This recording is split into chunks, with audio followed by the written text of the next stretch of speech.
on Divorce Court today. Can a throwback romance work? After 20 years, Tiffany and Marcus resurrected their high school relationship. Now that they are grown up, the bonds that tied them together are breaking apart. Tiffany Jackson and Marcus Jackson have brought their dispute for Judge Lynn Toler to resolve. Testimony in Divorce Court starts now. Mr. and Mrs. Jackson, I understand that you two have what I call a social media reach-back relationship. I see them a great deal. A lot of them end up here. Why don't you tell me how you reached back on social media and found him? Okay, well, when we were in high school together, I met Marcus in chorus class, and I thought he was the most handsome man I had ever seen. I knew immediately I was gonna marry this man. And we started going out a couple months after we met, and you know, we went out for a little while. He was the love of my life. It was so romantic. We ended up breaking up and went our separate ways. A couple years later, you know, I would see him around our hometown and we would catch up and we remained friends, you know, and I ended up working, you know, at a strip club. He knew about that and he never judged me.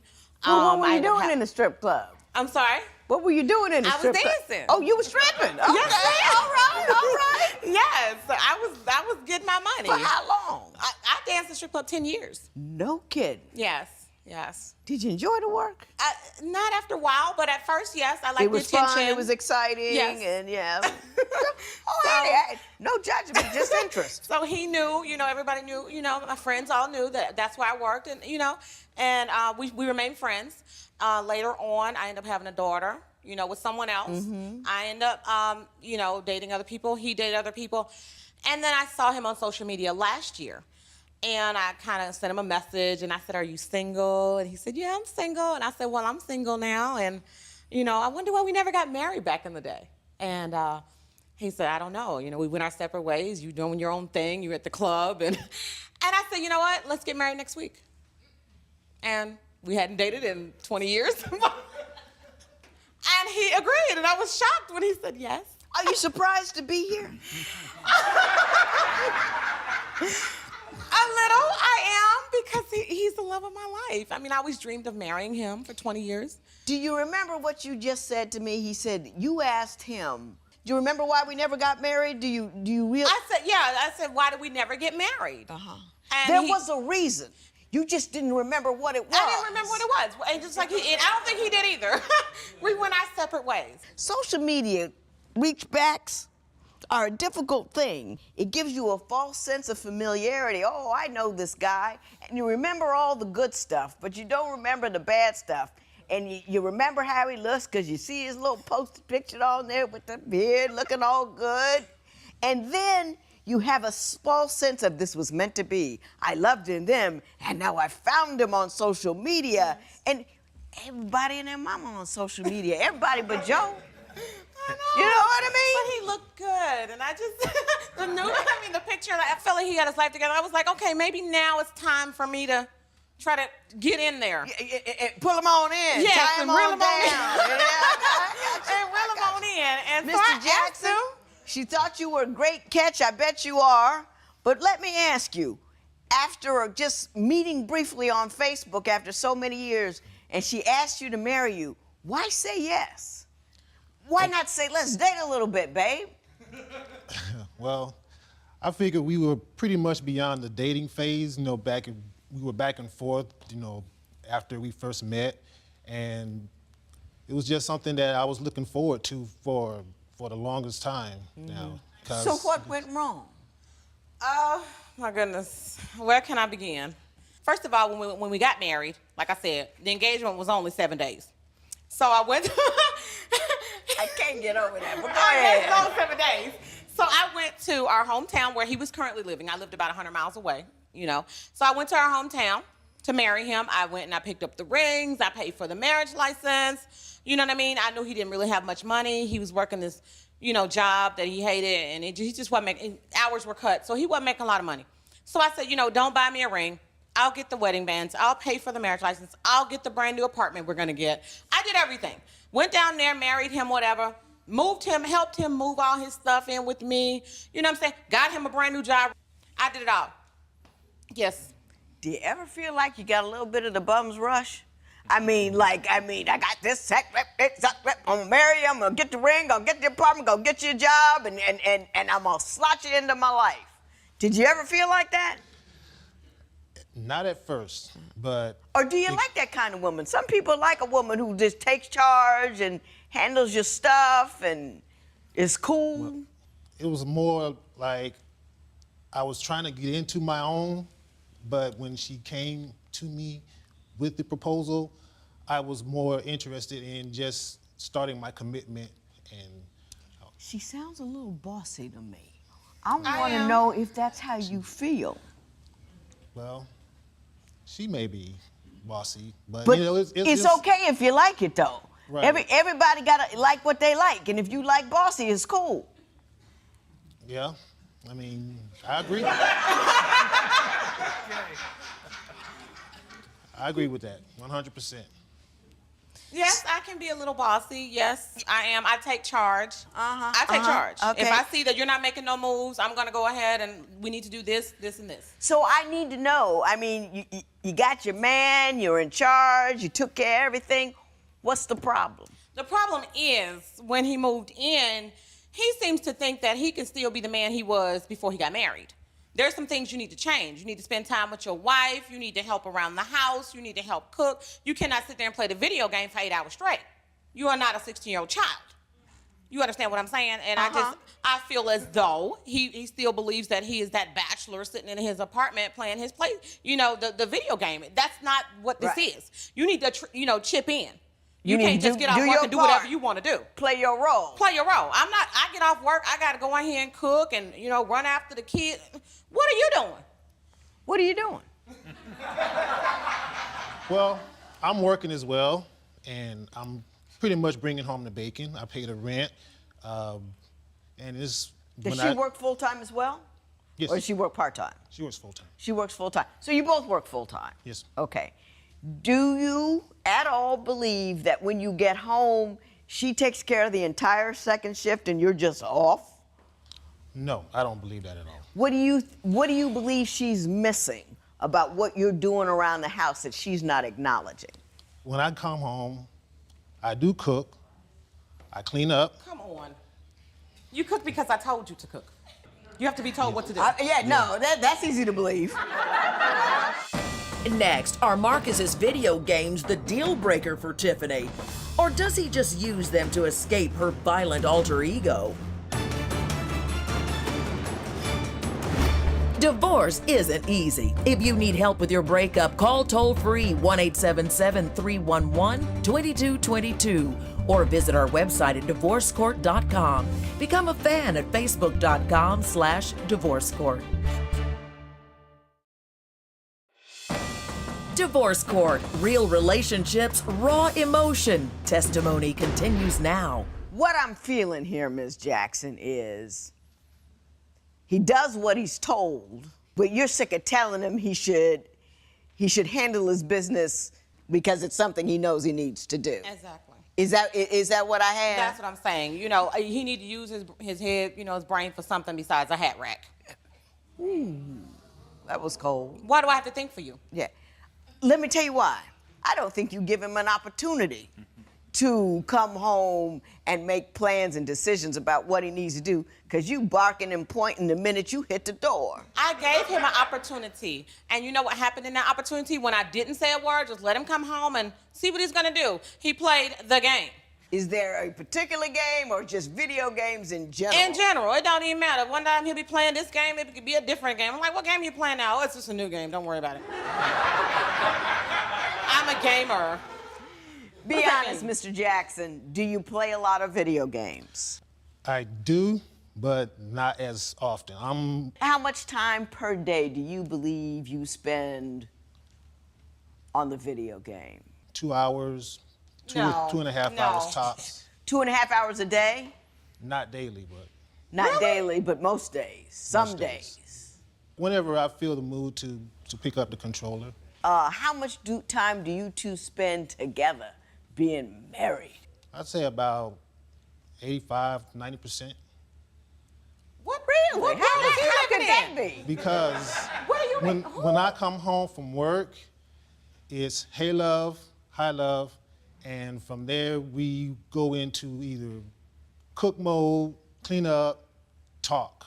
I'm sorry, but when he comes home from work, Your Honor, he comes home, you know, he takes off his work clothes, whatever the case may be. If I have already cooked, he will go ahead and eat, and then he proceeds to sit in front of the television, and he's gonna play that game, or he's gonna watch his movies, and I'm in the back room, probably on my laptop surfing the web or something. Okay. We spend no time together. Okay. Mr. Jackson, I want you to tell me what distresses you about this union. You say she's got some issues, anger, or whatever going on that you believe is tearing the marriage apart.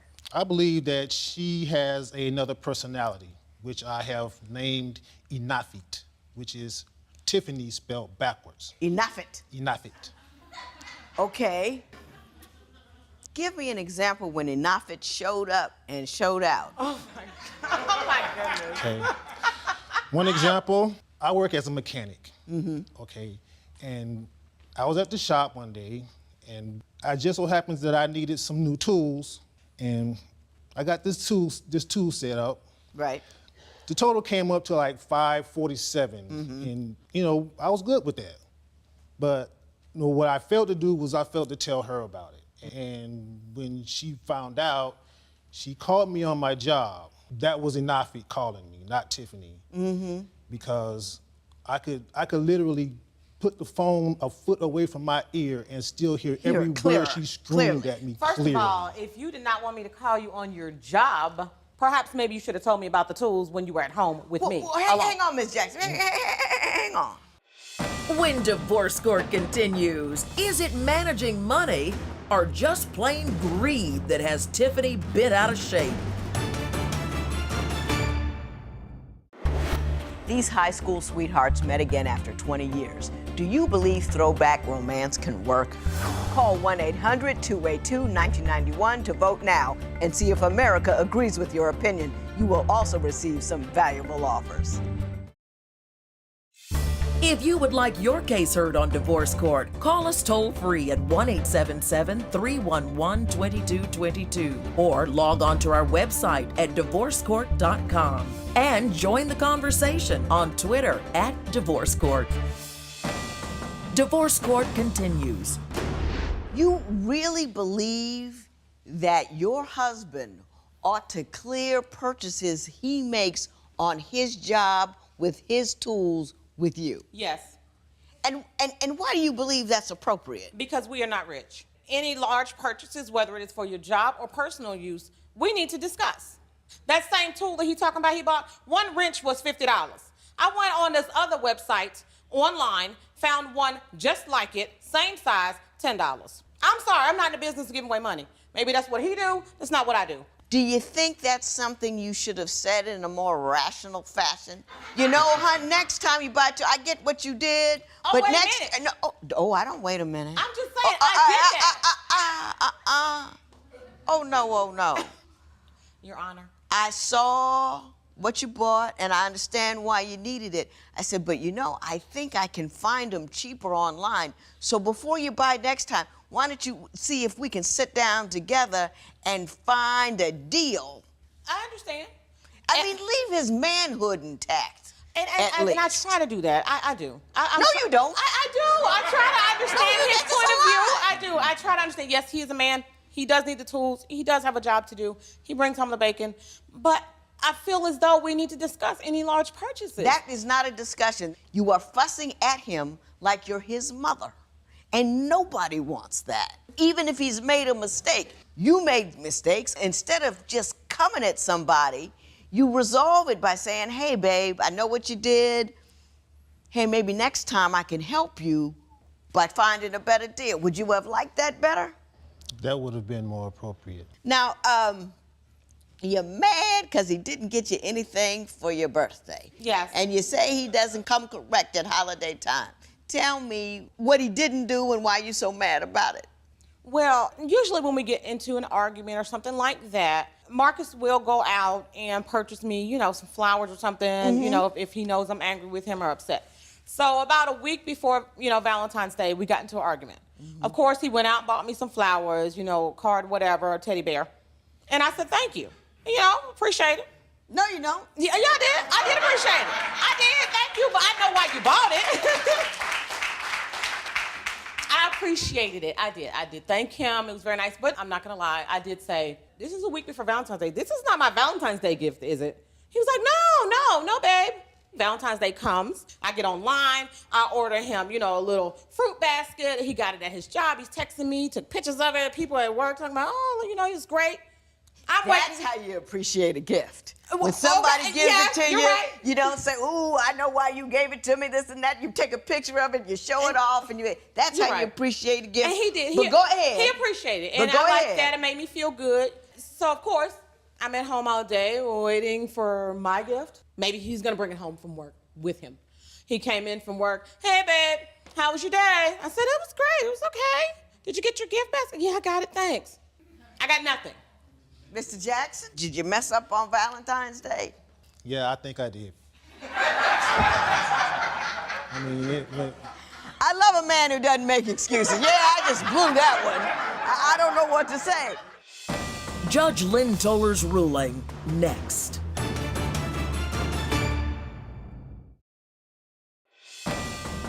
Divorce Court. Judge Lynn Toller's ruling right now. Mr. Jackson, I like you.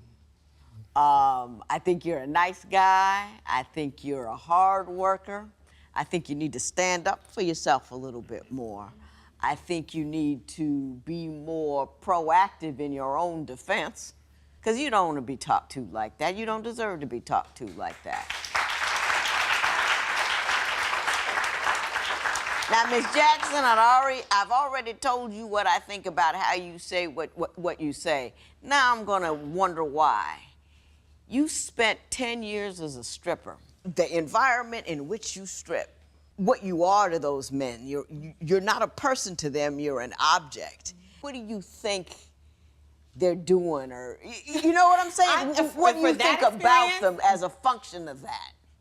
By being there, I think that I lost a lot of respect for men. I kind of feel like we have to stand up for ourselves, and we have to, demand respect for, from these men, because otherwise they're not going to respect us. And that was what I experienced in that club. Did you ever look at it that way? well, yeah, I'm proud to say that I've never You're not that become- guy. Exactly, I'm not And that you guy. know he's not that guy, and that's why you clanked him so quickly. Yeah. Oh, good brother. Shoo. Yeah. Can I say this to the both of you? I want you to remember that experience in the strip club as a tree you need to knock down.